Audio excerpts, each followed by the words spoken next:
Midday in Cameroon's economic capital city Douala, Equinox Central News Desk, midday edition of our bilingual newscast. Thanks, ladies and gentlemen, for choosing to listen to information on Equinox. The first part is in the French language with Julien Bert-Bissay. Julien Bert-Bissay, good afternoon. Bon après-midi à vous, Formi Armstrong Sanda. Mesdames et messieurs, bon après-midi à tous et merci de choisir Equinox Télévision pour vous informer. Les gouverneurs de région réunis ce lundi à Yaoundé pour leur traditionnelle réunion semestrielle. Au menu des échanges, la préparation sur le plan sécuritaire des fêtes de fin d'année, mais également les élections régionales du 6 décembre prochain. Autre actualité dans ce journal, insécurité à Douala, Abel Elimbi Lobé, victime d'une agression à son domicile. Cet homme politique a été pris à partie par 3 hommes lourdement armés non loin de son domicile à Bonapriso. L'homme politique Elimbi Lobé a reçu de ses assaillants un coup de poignard au ventre et une balle au genou avant de prendre la fuite. En portant ses téléphones et sa mallette contenant ses documents. D'après des sources médicales, la situation de l'ancien conseiller municipal de l'arrondissement de Douala 5e et ancien militant du SDF, actuellement en soins intensifs à l'hôpital militaire La Garnison de Bonandio, est sous contrôle. Nous y reviendrons dans nos prochaines tranches d'informations. Parlons économie à présent. La table ronde des investisseurs en zone CEMAC s'ouvre ce lundi à Paris, en France. Malgré le contexte sanitaire, les experts de la CEMAC ont tenu à organiser cet événement qui vise à mobiliser auprès des donateurs et institutions financières internationales des centaines de milliards de francs CFA pour le financement des projets intégrateurs. Et pour en savoir davantage sur les enjeux de cet événement, je vous invite à suivre la réaction du professeur Michel Sir Ndiena Wembu. Il est secrétaire permanent du PREF CEMAC. La table ronde est organisée, comme vous le savez, sur une décision des chefs d'État de la CEMAC, prise lors du sommet de novembre 2019 à Yaoundé. Les chefs d'État ont décidé, au cours de ce sommet, 1. D'approuver une douzaine de projets intégrateurs de notre sous-région. Deuxièmement, ils ont chargé le COPIL du PREP CEMAC, son président, en relation avec le président de la commission de la CEMAC, de mobiliser les ressources nécessaires au démarrage effectif de ces projets dans les meilleurs délais possibles. C'est dans ce cadre-là que s'organise aujourd'hui cette table ronde à Paris.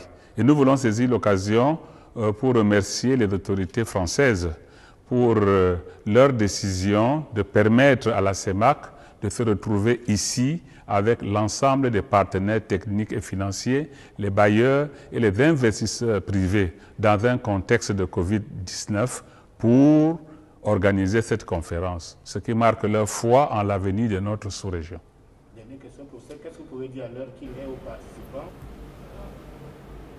le contenu, les grandes articulations de cet événement? Cet événement se passe en présentiel et en visioconférence. Ici à Paris, nous avons les principaux responsables de la communauté. Nous avons les États membres, les responsables des organisations internationales, les responsables des banques de développement, mais également les principaux bailleurs et les dirigeants des principales sociétés d'investissement qui se retrouvent donc ici. En vidéoconférence, sur le mode digital, pourront participer tous ceux qui s'intéressent au développement de l'Afrique centrale.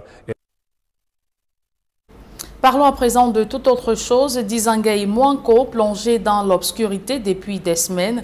Les populations de ces deux localités situées dans le département de la Sanaga-Maritime sont sans énergie électrique.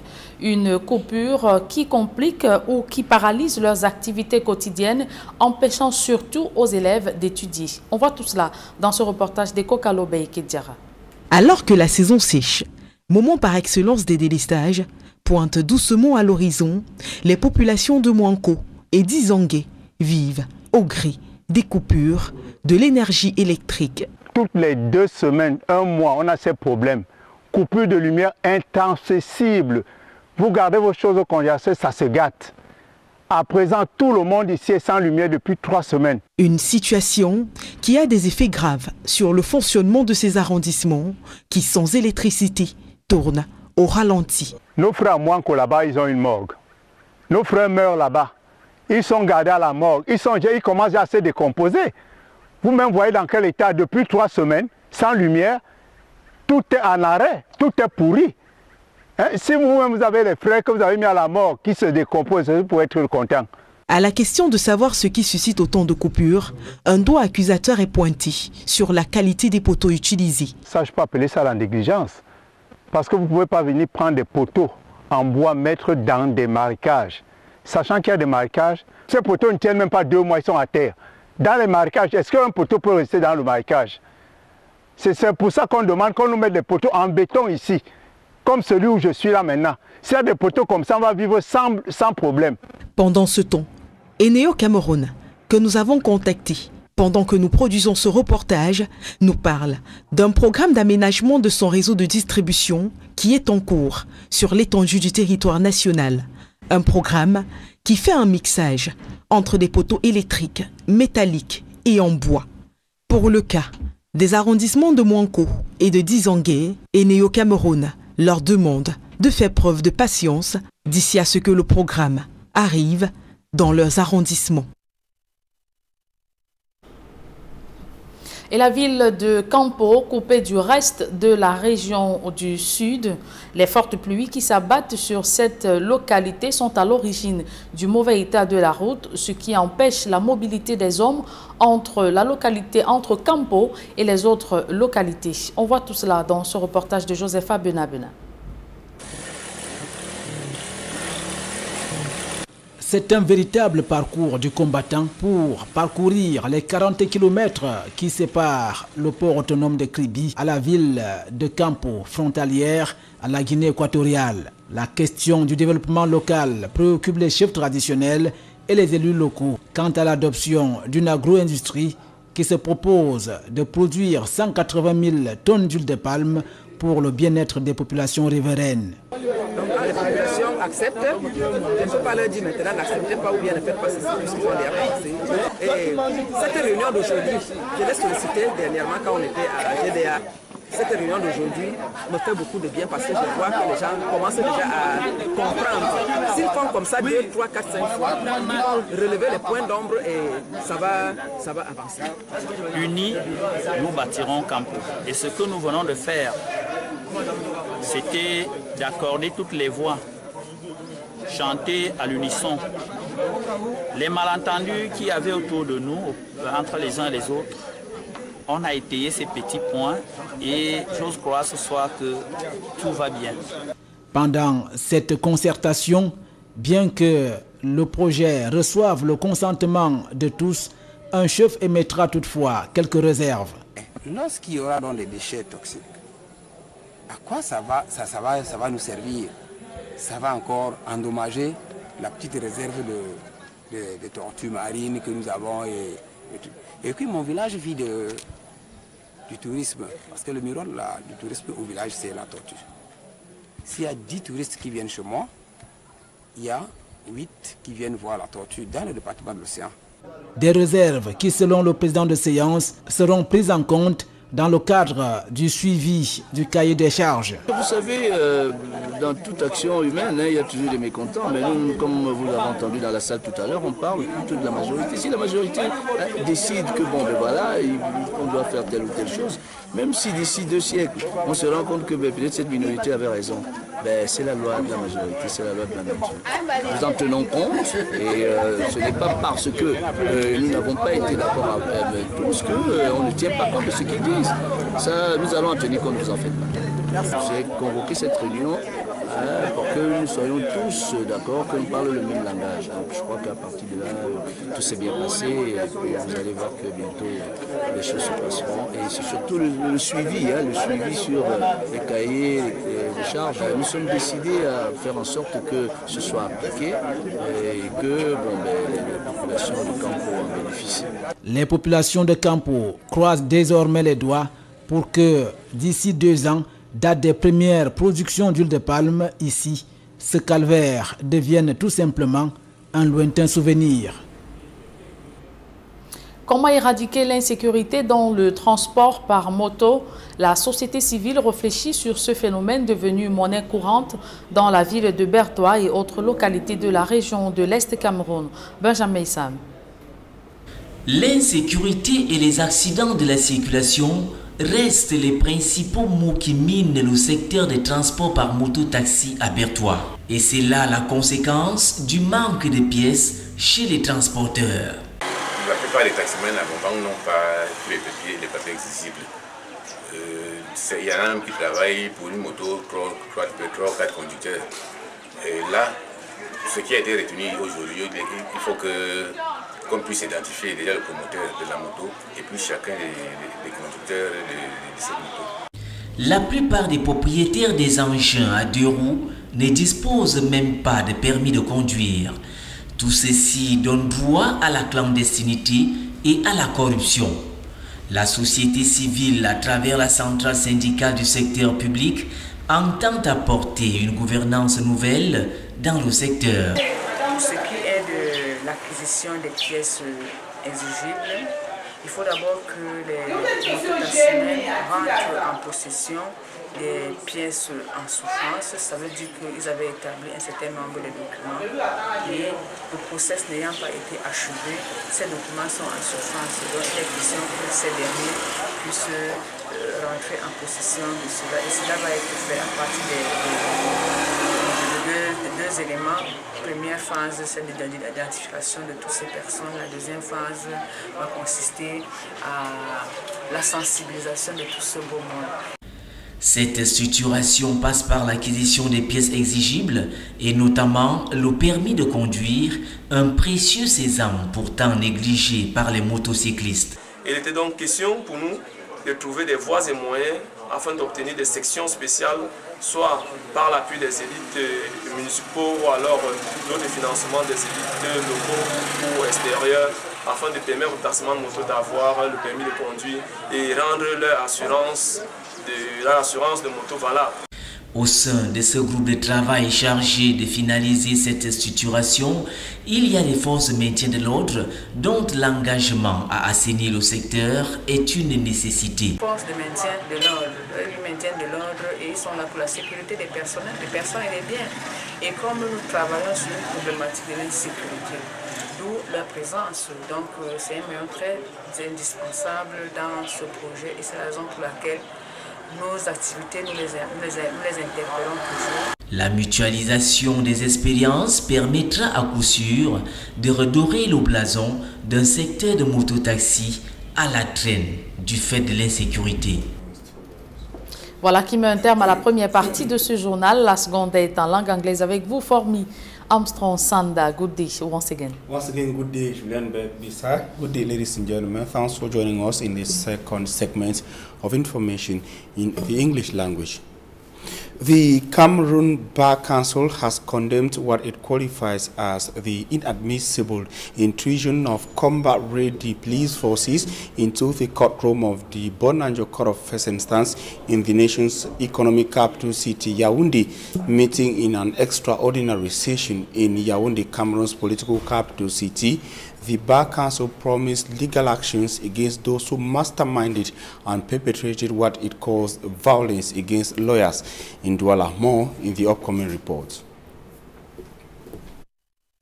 It was a highly awaited reaction after the confrontation between lawyers and security forces at the Court of First Instance in Bonanjo, Douala. Meeting in Yaoundé, the Cameroon Bar Council called for severe sanctions against perpetrators and brains behind the barbarism meted on lawyers in court in Douala. Gathered in an extraordinary session, the Bar Council also says it will take legal measures against those who planned and executed the violence on lawyers. To the Bar Council in Cameroon, the courtroom remains a secret place where a lawyer exercises his or her profession. Hence, the council condemns in the strongest terms the inadmissible and intolerable intrusion of combat-ready police forces into this secret place of a lawyer.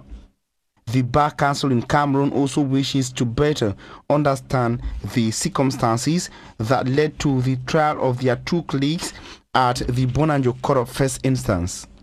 A commission headed by the acting bâtonnier has been created to see deeper into the issue. And we stay in Yaoundé to say that supporters of the Popular Action political party led by its national president Jean Denis have organized themselves to form what is now known as the PAP Conventional Bureau that was endorsed by the Central Regional Congress of the PAP political party and adopted by its National Council. The vision, according to the Popular Action political party leaders, is to ensure that young people have their voices heard at all times rather than being passive participants in conversations about their future. PAP leaders say the youth must get action and get active and create the future the way they want it to be. This was during the occasion that presented an opportunity for PAP party leaders to explain the vision to the young people who participated. Jean Denis is the national president of the PAP party.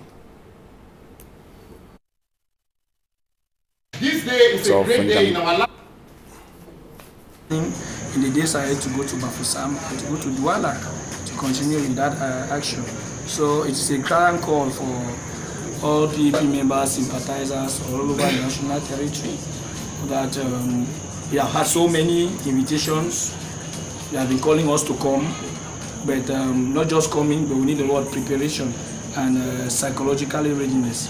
So if we are in Yaoundé 6 today, it is because they are up to task and they are proving beyond reasonable doubt that they are ready to carry the party in higher heights. And for those of the other members who have written to us in Douala, Bafoussam, and maybe Zindida or something like that, that in the days ahead we shall be coming and then see how we could push them and encourage them to continue with the fight that PAP has put in place to ensure that Cameroonians see the limelight of justice, democracy, peace, and living together.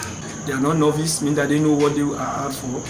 They have taken time to actually study the political terrain of Cameroon, and from the look of things, it shows that they are really coming to put a force to the party. They are In the course of the gathering in Yaoundé, the National Communications Secretary of the PAP party, Fabrice Lena, also drilled young people on the activities of the Popular Action Party. 2020, the PAP launched a sensitization campaign on IDP sensitization and empowerment based on COVID-19. This is because we noticed that all what the government was doing, IDPs were not in their agenda. We now talk something else, move on to economy. This edition of the news to talk about the CEMAC sub-region, and the information concerning CEMAC is that a roundtable conference of investors in the CEMAC sub-region is expected or has begun the Monday in Paris, France. Despite the COVID-19 pandemic context, CEMAC member states are bent on organizing this event, which aims at mobilizing donors and international financial institutions for the integrative projects of the CEMAC sub-region worth hundreds of billions of francs CFA. On the stake of this event that has kick-started in the French political capital city, Paris, we propose to you an extract of the permanent secretary of PREF CEMAC. Event. Why? Because our community, the members, our community, the 6 member states, they are meeting here with all the important partners, with international institutions, but also with private investors. Why? To mobilize the funds, necessary funds for our integrative project. we are confident that everything will go okay and that we will get the money we are looking for. It is a special context. As you know, we are in a context of pandemic, but you cannot believe that all our ministers will be present, that the French government will be present, that the international community will be here, and we are receiving messages including from the African Union because they are sending special representatives to this meeting. And I would like to thank everybody, thank all those who are coming, thank our ministers, thank our partners, and I hope that at the end everybody will be happy. It will be a win-win operation. We talk something else to a note from the meeting of governors. The governors from the 10 regions of Cameroon who have begun meeting in Yaoundé, Cameroon's political capital city. On the menu is maintaining security in different regions of Cameroon, even within the end-of-year festivities, and also how to prepare for the upcoming regional elections in Cameroon. In a future story, we look at what is commonly referred to as the grinding stone, mostly used in traditional kitchens, whose existence is gradually fading away, pushed aside by the modern blender. Immaculate Fogwe takes us to the grinding stone and where it is widely being done. That is a locality in the Sanaga Maritime Division of the Littoral region. The grinding stone, commonly called pepper stone, is an iconic kitchen utensil that is gradually fading out following the introduction of the electronic blender. Before the advent of the electronic blender, every kitchen had a grinding stone used to grind pepper, spices, grains, and other seeds. The grinder holds the smallest stone in both palms, exerting pressure with a forward and backward movement of the stone, crushing the seeds and spices until they obtain the desired texture. I prefer using a grinding stone because I am able to obtain the required texture. Whenever I use the blender, the flavor is not the same. There are some things that should be ground on the stone and others in a blender. One of those areas producing a huge quantity of these stones is Puma in the Sanaga Maritime Division, Littoral region of Cameroon. The stones are assembled here before being distributed to other regions. Konga Perel Emmanuel, a Form 4 student at Government Bilingual School Puma, has been helping his mother for over 3 years by shaping the smaller stones used for grinding. In order to come up with a good stone, I will need a hammer like the one I am holding. It is what I always use to shape the stones. My major challenge is sometimes the stones break and I have to begin the same process with another stone. My mother sells the smaller stones for 1,500 francs. But if the customer wants to buy both stones, the smaller one is sold for 1,000 francs. The grinding stone could be used at any time of the day, regardless of a blackout. Let us save the pepper stone by bringing it back in our kitchens. Ladies and gentlemen, thanks for your very kind attention. Still with Equinox Television. At 6 p.m. you shall have a full newscast in the English language, and at 8 p.m. a full newscast will come up in the French language. Julien Bird Bissanai will be back here tomorrow at 7 a.m. God willing. Julien, see you tomorrow at 7 a.m. Vous l'avez dit, Formi, on se revoit demain 7 h, s'il plaît à Dieu. Mesdames et messieurs, merci d'avoir suivi cette édition bilingue du journal. Retrouvez dans une poussière de secondes Flavien Valondongo et toute son équipe pour votre quotidien santé.